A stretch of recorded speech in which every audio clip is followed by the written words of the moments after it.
even though this government's been in power for nearly a year, Brian Pallister and his former PC government continue to call the shots when it comes to Manitoba's minimum wage. Gone but not forgotten. That was the case made by the Manitoba Federation of Labor Thursday as they called on the Kinew government to repeal the minimum wage law of former Premier Brian Pallister in favor of one that allows more Manitobans to make a livable wage.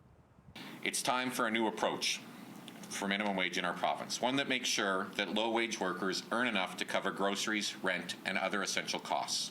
According to the latest living wage calculation from the Canadian Centre for Policy Alternatives, 1 in 4 Manitobans currently fail to earn enough to cover their basic needs, such as rent and groceries. The CCPA says in order to halt this trend, a living wage of $19.21 an hour, which would represent the highest minimum wage in Canada, is needed to ensure that more Manitobans are thriving instead of simply surviving.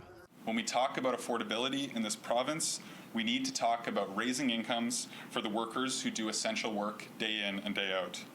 When asked how the proposed wage hike would impact businesses, Rebeck says with the majority of workers earning less than a living wage being employed by the largest of businesses, it's time for big business to learn that they can't have their cake and eat it too.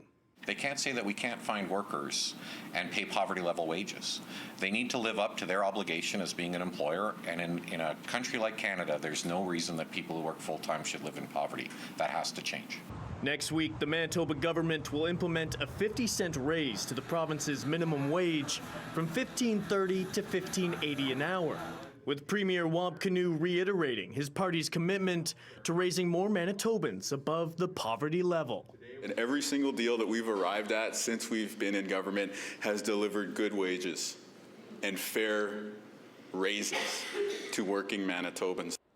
In Winnipeg, Kurt Black, City News.